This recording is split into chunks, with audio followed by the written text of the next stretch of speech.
everyone. Thank you for joining us. I am Maria Keeney, and on behalf of UCD Smurfit Executive Development, I warmly welcome you to this webinar this morning. Like me, I'm sure many of you have gone back to the office in the last few weeks, so I hope the transition is going well. And anyway, no matter where you're joining us, I hope you have a coffee in front of you and you can relax and engage with us for the next 45 minutes. I'm delighted to be joined by my colleague, Margaret Berry, who will discuss customer value selling and driving growth in key accounts today. Margaret is a strategic thinking and commercially minded business development lecturer and independent business consultant. She's also program lecturer of our diploma in program director of our diploma in high performance sales and business development. I'm going to be back with you at the end of the webinar to discuss the program in more detail. Also, don't forget Margaret will be answering your questions throughout the webinar, so please do include them in the chat. And if you have any specific program questions, do include them in the chat as well, and I will answer as many of them as possible at the end of the talk. All right, well, look, without further ado, I'm going to hand you over to Margaret, and I'll say goodbye for now. Thanks, Margaret. Thanks very much, Maria. Good morning, everybody. It's lovely to be here and to talk to you today about customer value and driving growth in key accounts. So let's start off with this idea that value is not a new one. I know that we've used this term many times, and everybody's aware that we need to be driving customer value to drive growth. But I guess we're now in a different type of place. And without mentioning the COVID word too many times today, but things have changed, things are changing. And so I want to look at it from that perspective this morning. So I'm going to start with two quotes from Peter Drucker. He's one of the original management consultant gurus, and he had a lot to say about value. And I think this kind of shapes the start of our discussion. If we look at, he would say that customers rarely buys what the business thinks it's selling. And he would also say that value for the customer is anything but obvious. And I'd like us just to start there today to frame this discussion that really what we might think is value is very different to what our customers will think is value. So let's look at that in a little bit more detail and what value or what some of the value fundamentals are. And some of the things we have to remember when we're thinking about customer value. It is customer defined. So it'll always be what the customer perceives to be value and not what we perceive to be value. It is opaque, and by that I mean is that it's not transparent. And in order to understand what the customers value, we really need to get into the hearts and minds of our customers. The customer is not me or you, the customer is themselves. It is contextual as well. So there are many different variables that will impact what they consider to be valuable. It depends on what function they might be in the business that you're approaching. It may depend on what project they're working on. And it's also multidimensional. And they also have to make trade-offs. So by that, they have to make decisions. And the trade-offs might be that they choose you over somebody else. And that impacts how they perceive their value. So in order to bring us through this conversation today, I'm going to look at this in three different areas. And the first one is the right to access. Then I'm going to look at the paradox of choice. And then we're going to finish up by, the idea that we need to stop selling and we need to enable the buying process. So if we start with the right to access, and I'm starting here because really what I'm hearing and seeing is that sales and business development people are saying that the surface area is getting smaller. So their access to their customer is getting smaller. And I kind of want to challenge that because my feeling is it isn't getting smaller. I think it's just changing in terms of how we get that access. So why are we thinking that it's getting smaller? There's some stats around that 4 or 5 years ago, Gartner research did. And this would lead us to believe that, the access is getting smaller. And they're saying that really B2B buyers on average are 50% of their way already down the process before they ever make contact with you. So that's a stat some of you may already have seen. But on top of that, in 2019, they discovered that 43% of buyers, they don't want to interact with sales at all. So certainly this would be consistent with the idea that actually access to our customers is in fact getting smaller. But the way I want to challenge this is that our access isn't getting smaller, it's just changing. And now we're moving into different channels. So we've two channels. We've the human channel and we've the digital channel. And of course, this is difficult for salespeople who are used to that human engagement. We've had the last 18 months, almost 2 years now, of having to shift to that digital engagement, that virtual environment. And that's going to stay, as we know. So we need to reframe how we engage with our customers, how we find that value through these two channels, the human and the digital channel. So our access may feel like it's getting smaller, but in fact, it's transforming, and we have to look at this access differently. So in the past, we may have believed that our access to a customer was linear, when in actual fact, it's a little bit more squiggly like this. My argument would be that it's always been a bit squiggly, that it isn't a straight line. But I think if we think of it like this, it makes it easier for us to kind of step back and think, well, maybe I need to look at this differently. Maybe I need to think about access to the customer differently. So paradox of choice. This is the next thought I want to think about today. And what do I mean when I say paradox of choice? There's a gentleman called Barry Schwartz. He's an American psychologist and professor. And back in 2004, he did a study around paradox of choice and actually wrote a book on it. And in that, he's talking about how the idea that choice gives us, freedom, that choice gives us independence, it gives us accountability. So there are many reasons why having choice are very positive indeed.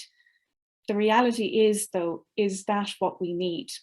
So in that study, in this study that Barry Schwartz did, he looked at the JAM study, just to tell you what that looks like, what maybe the paradox of choice looks like in real life. So he put on display two different displays. One display had 6 jars of jam. The other display had 24 jars of jam. He told customers that they would be given $1 off if they bought the jam. And the end of the study, what happened was the customers who were exposed to only 6 jars of jam, 30% of them actually bought the jam. Those who were exposed to the larger selection of 24 jars of jam, only 3% of them bought. So this is the paradox of choice. This is where too much choice, we make it harder to make decisions. So let's put that paradox of choice into where our buyers might be. And so the assumption is that they are armed, and I guess it's the truth as well, they're armed with more information than ever before. We could also say that they're empowered because of that information. We could also say that they're highly qualified, and we can also say that only sellers need buyers at the end of the process. So they're spending all this time investigating, learning and researching before they ever engage with us. And this is true as well. And when we talk about the idea of access. But having said that, even though they have all this choice and this paradox of choice, there is some research around the purchase regret for those customers who are preferring not to engage with salespeople, that actually 23% of them regret not interacting with a sales rep. So here's the paradox. They have all this information, they have all this choice, they're not engaging with us as sellers, and yet they're not making the decisions or they're deferring them. So the paradox of choice means that a confused and unconfident buyer doesn't buy, or they defer their decision to buy. Now, a great example of this is if you or I are on Amazon, for instance, and we're buying and we're looking at books, or we're looking whatever we're buying, and there's so much choice. Amazon gives us this great facility to defer the choice until later. So this is what's happening to all of us, not just to our buyers, but to all of us as consumers. If we become confused, if we become unconfident, we don't buy or we defer. So if we take that idea of the paradox of choice, so our buyers today, they have too much choice, they're overwhelmed, they're stressed about making decisions, they're unconfident about making their decision, they're spending less time interacting with us in a face-to-face way, So they're doing their research, they're learning about us, about our competitors before they ever engage, and they're piling up all of this information and not making decisions or deferring making those decisions. So that brings us then to this point around the idea that we should really stop selling and enable the buying in order to make this decision process for the buyer a lot easier. So how do we make buying easier? And I would say the first step in that is that we have to meet our customers where they are. So if we think about that idea of the human channel and the digital channel, in the past it was always the human channel that we would have engaged with our customers. But we need to be somewhere else with them now, not just in the human space, because the reality is that that's not where they are. So we need to meet them where they are. We need to become relevant. So the tools that we use and the messaging that we use need to be absolutely relevant. We go back to that idea of value. We are not the customer. They are. Their version of value matters, not ours. And we need to be consistent. So if we're using those two channels, the human channel and the digital channel, we need to be consistent with those tools, and our message needs to be consistent as well. And we need to be doing this to guide our buyer through every stage of their process. It needs to be their buying process, not ours. So how do we do this? And this is some of the key areas that we'll be looking at in the the diploma in professional business development and high performance sales.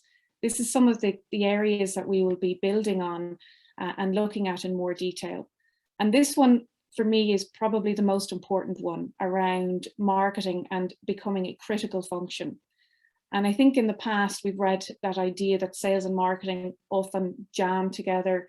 One of the questions I hear most often from marketing teams is, I'm seen as a support function, I'm seen as an administration function, I'm not hearing what the customer has to say. And actually, this is the time I feel that marketing has to shine.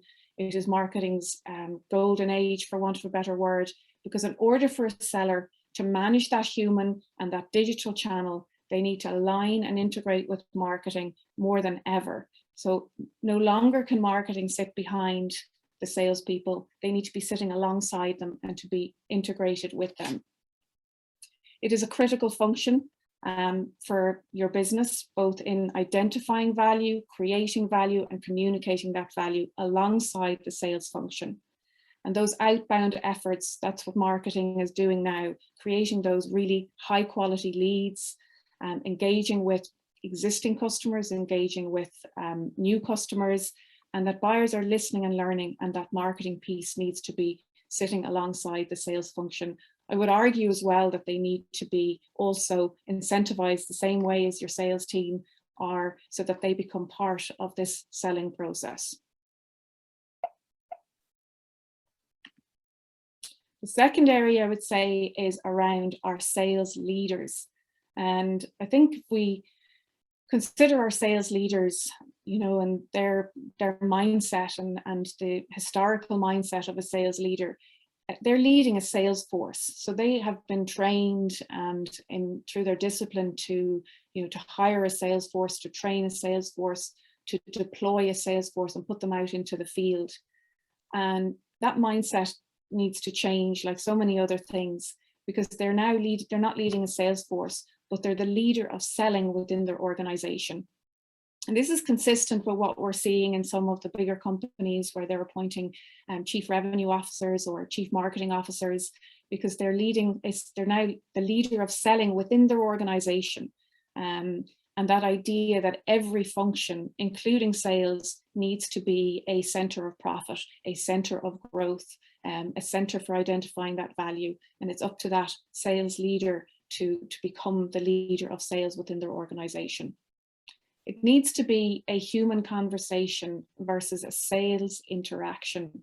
And this is an important one for me as well, because everyone knows about this idea about transactional selling versus strategic selling. I think that's gone another level now, and we need to be looking at our customers as humans.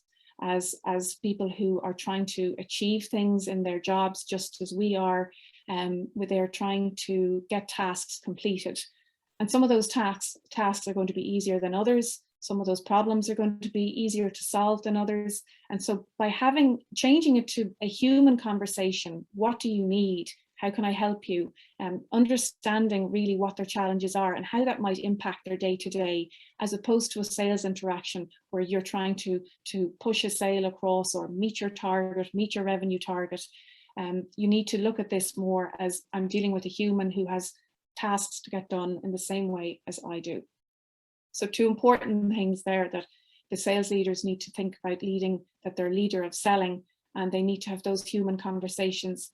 And I would argue they need to have these human conversations both internally and externally, both with their customers, existing and potential customers, and also with their teams. The other area I'd look at is around pipeline, and this area around pipeline measuring measures completion as opposed to progress. In many sales functions, you're going to be using CRMs, different types of CRMs, whether that's Salesforce or any other one. And we typically build those CRMs so that they are fitting in with what our business is delivering.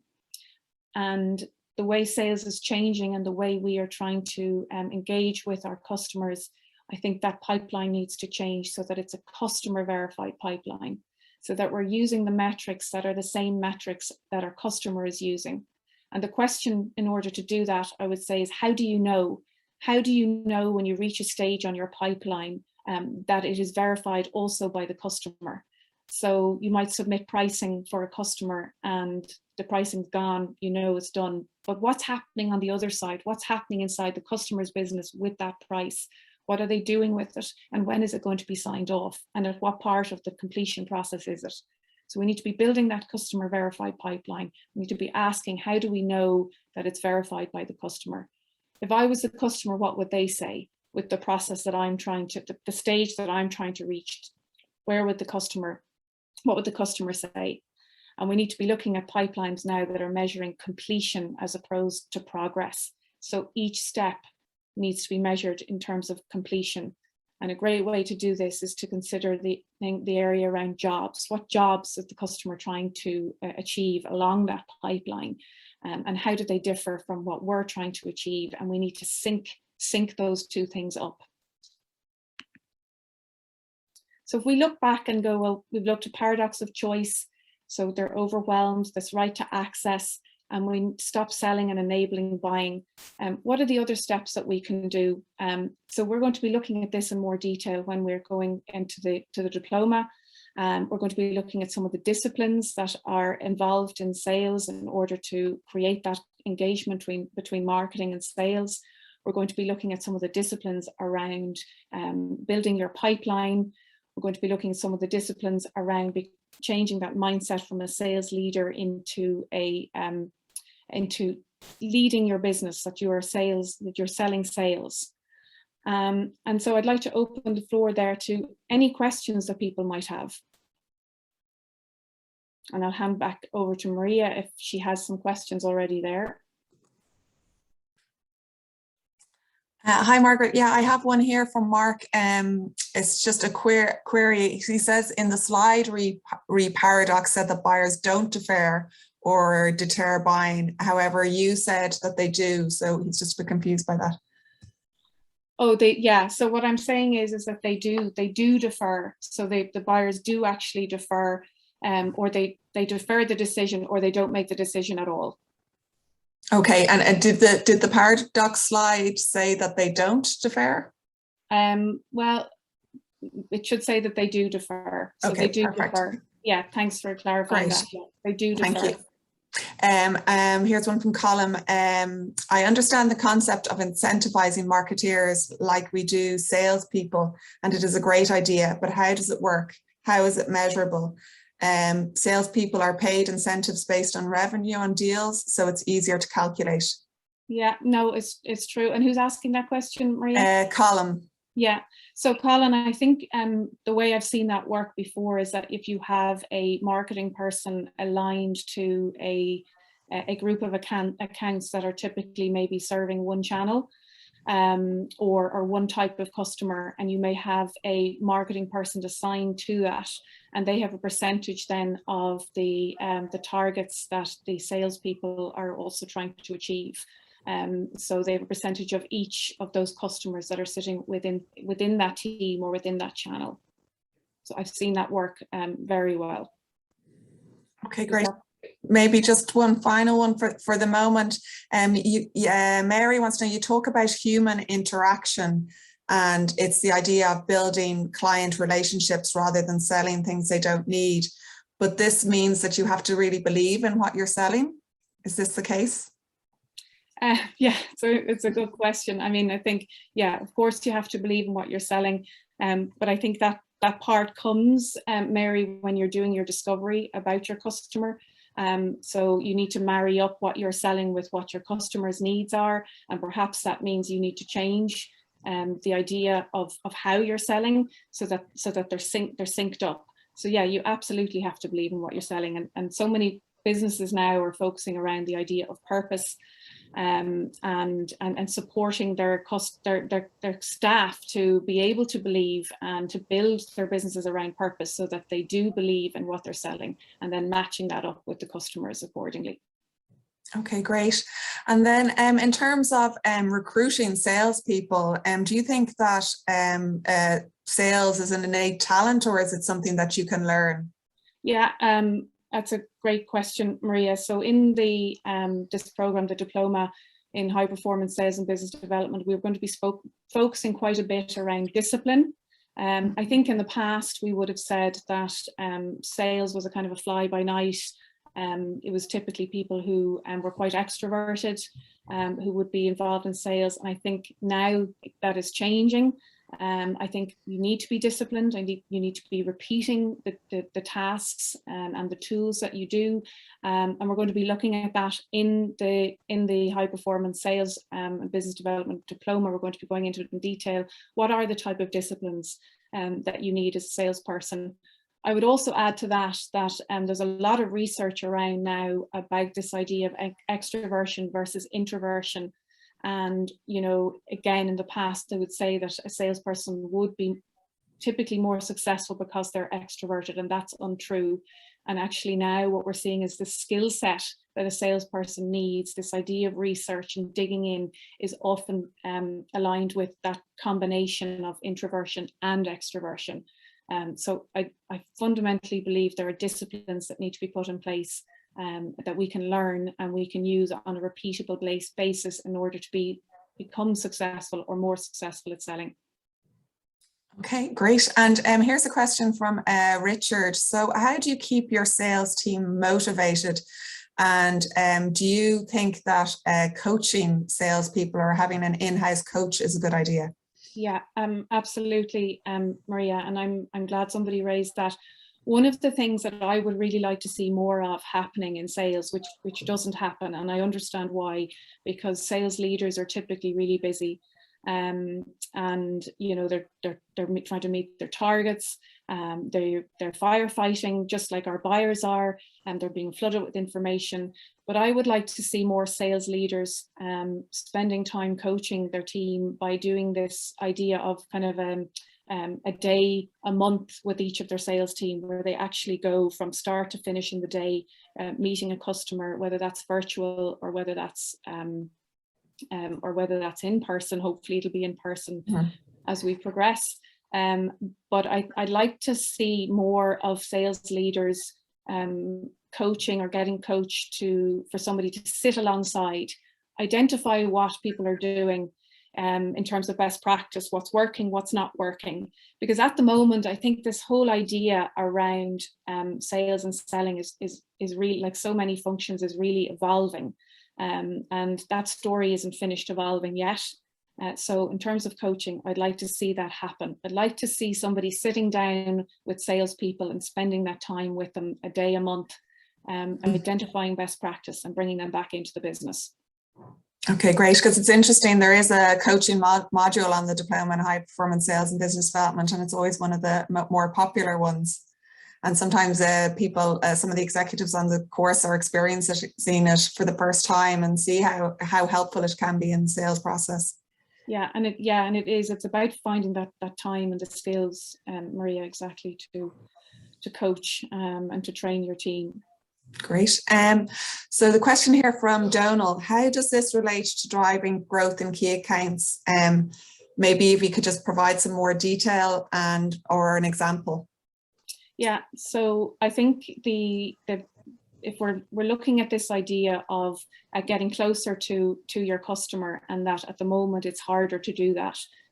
So by identifying value, by getting closer to your customer in a different way, we've got to present that value in a different way and clear away the mess that the buyers are dealing with, so that you become somebody who's actually helping them buy as opposed to selling.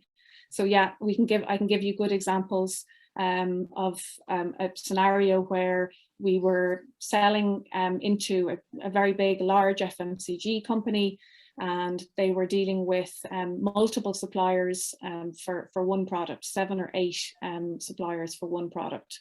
And the product was pretty standard, to be honest, and it could have been delivered to anybody, really. Anybody could have delivered that product. So it was coming down to a price situation. But by spending time with the different touch points within the account, not just the purchaser, but the different touch points in the account, and we'll talk about that in the diploma as well, about kind of stakeholder mapping. And by doing that with your stakeholder mapping, you're identifying what the different needs are of those stakeholders. And in this situation, there were 4 or 5 different people involved, from the day-to-day purchasing through to a global marketing director. And you try to identify what the common theme is, because we talk about insights a lot, and insights are necessary, but I don't think they're sufficient anymore. I think we need to build on those insights and find what the needs are along that stakeholder map. And in particular, in this case, it was the complexity of dealing with 7 buyers. It was the complexity of dealing with 7 price points, the complexity of dealing with 7 different buyers on a day-to-day basis. And so by identifying this was the challenge, this is what to release this complexity in that situation. I won the business, and we had, instead of dealing with 7 suppliers, they dealt with 2, and we were one of those. And so we got a larger share of the business. But it was through that stakeholder mapping and identifying along that stakeholder map what the needs are, what are the common needs, and then presenting that need to them, that you can solve that as a solution. Great. I have a question here from Duncan. How can you measure your progress in the pipeline by tracking the completion of the client's goals? Surely the pipeline is before the sale and the client's goals are met after the sale. Yeah, who asked that question, Maria? Duncan. Yep. Okay, Duncan, it's a fair question, but I have to, for me, that goes back to the idea of discipline. And I think that if you're engaging with a customer and you're trying to get to that end point of selling, you need to map out what are the steps, the potential steps along that journey in the pipeline, so that you can, and then verify that with your customer. So if you're not doing that, if you're not visualizing what those steps are, it's very hard to know what done looks like or what completion looks like. So that's what I mean by that. And the steps that are inside your business might be different to the steps that are inside your customer's business. So you have to sync them. You have to sync them up. I could never start engaging with a customer without having some idea of what that process might look like, and then verifying it with the customer as you engage further with the sale. If that answers the question, Duncan. Yeah. Great. I have another question from Audrey, which is interesting, because we do get people who are not, don't necessarily have business development or sales in their title that come on the program. And so you had mentioned earlier that sales, being part of the whole organization. So how useful is it for someone sort of in the professional services, maybe like a solicitor or an accountant, who actually are selling day in, day out, but it's not necessarily their primary role? Yeah, no, I think that's a great question as well, Maria, because my own experience is in sales roles is that I would typically bring other functions into the conversation.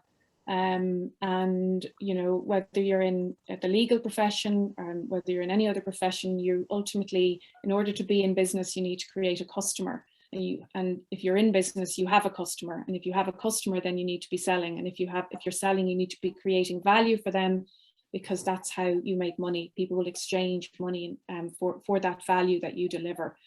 So my own experience is that I would never engage only internally with the sales or marketing. I would engage with all functions, whether that's finance, whether that's supply chain, whether that's R&D, whatever your business functions are. Everybody should be aware of what the customer needs are, and it needs to be seen as in that holistic way. So absolutely, Maria, it doesn't matter what business you're in, you're selling, because if you have a customer, you're selling, and if you've got a solicitor's office, you're still selling. Great. Well, maybe this is a good question to finish on from Anne. So she's saying traditionally salespeople don't go to university to study sales, that it's something that they're good at, you know, and they end up in the role and they learn on the job. She's saying, what's the benefit of doing a university course? And so before I go on to the details of the program, you might elaborate on that. Well, no, I'm Maria, it's interesting because you know, for the last kind of 15, 20 years or so, there hasn't really been much focus on sales. You know, there's been a couple of big books released, like the Challenger Sale obviously was a big blockbuster back in 2011. But fundamentally, sales hasn't been and never has been given that shape officially around that kind of those disciplines. So that's what we're going to be doing on this this program. We're going to be shaping it with those disciplines and putting structure on it so that it can be repeatable and used within your organization. So that's something that I feel quite strongly about, that sales can be taught once there is a structure, once there is discipline in using it, and those skills are trained into your team. That's great. Well, look, thank you so much for your time this morning, Margaret. If you wouldn't mind stop sharing your slides, I will just go into a few details of the program. And if there's any more questions for Margaret or I, just keep putting them in the chat and Q&A, and we can answer them as we go. Okay, I will just share my screen.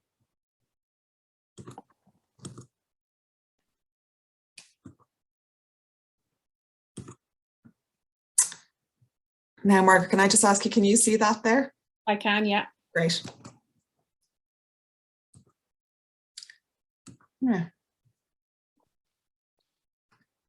Great. So the program we've been talking about throughout the webinar, which Margaret is program director of, is the Professional Diploma in High Performance Sales and Business Development, and it's starting on the 18th of November. So well, I'm just going to go through a few basic details, but if you have any questions, please do ask them in the chat, and I'll also email you after this webinar with full details, and you can come back to me if you'd like to speak to me individually. So it's starting, as I'd say, on the 18th of November, just a few months away now. I can't believe we're almost at the end of September. And the way our diplomas work is you do 6 by 2-day modules. So they're really designed to fit around your working life. So they're on a Friday and Saturday, and they take place every 6 weeks. The assessment is all through continuous assessment. So normally what happens is that you are given some pre-reading before you come to the module. So you're expected to come to the module prepared and ready to go. And then after the module, you will be given some sort of an assignment. And I suppose, I suppose what's good about coming to university or college course while you're working is that all what you're learning about in class makes sense to you. You're not learning in an apt environment. It's all, we call it pracademic. So there is a certain amount of theory, and then there's a certain amount of very practical information that is very applicable to your everyday working life. So even when you're doing the assignments, you'll be doing them on things that will help you within your everyday work. At the end of the diploma, you'll be awarded a level 9 professional diploma. And the diploma is also part of our MSc in Business Leadership and Management Practice pathway. So for those of you who don't know, we have a list of 8 diplomas that you can choose from to make up your own MSc. So the high performance sales is one of them, and then you can choose 2 others and attain your master's program. The fees are $7,945, or else if you're a UCD business alumni, you'll receive the reduced rate of $7,547. It's worth noting that if you are not a business alumni but decide to go on and do a second diploma, you will receive that alumni rate. So in terms of the content, I think we touched on some of it today. So the first one was the theme of the lecture today, or the webinar today, which Margaret Berry teaches, which is the strategy for breakthrough sales performance. As I also mentioned earlier, we do a module on coaching, so leading and coaching for breakthrough performance. We do one on creating, winning and developing customers and clients. Another one on negotiations, changing the game with Stephen Boyle. We do executing high performance business development operations. And then finally, you finish with driving revenue and profit growth through high performance talents. The other benefit, I think, of doing a program like this is that you will be in a classroom of 30 peers, all working in completely different organizations. So there's a real peer learning as part of the course. Some of our participants even say this is the part of the course that they enjoy most. You're learning really as much from your peers as you are from your lecturers. Because they obviously bring their experiences from their organizations, what sales processes they use, what they've had success with, what sort of CRM systems they're using, what they're hearing back from their customers. So it's a really good learning environment and a really good opportunity to really step out from your daily working life. You know, some of you may have been working in the same organization for your working life, or even just similar organizations, going from one organization to another. So it's really interesting to hear how other organizations do things. Lastly, just to say, we are back in campus. We have been back on our Blackrock campus now for 2 weeks, and all is going well. It's lovely to see the students back. There's a real buzz around. So when you come to join the Diploma in High Performance Sales, you will be back in the classroom face-to-face for in-person teaching, which is great. So I don't see any more questions coming in there. So I think maybe you might prefer to come back to me individually and ask the questions. So what I'll do is I will send out an email after this webinar. I will also send you the recording of the webinar, and you might want to share it with your colleagues. So I suppose just finally for me to say thank you so much, Margaret, for your time this morning. And sorry, go on. Thanks, Maria. Yeah, and we look forward to seeing some of you in the classroom. And thank you so much for your time in joining us this morning at this webinar. Have a great day. Thanks, Margaret.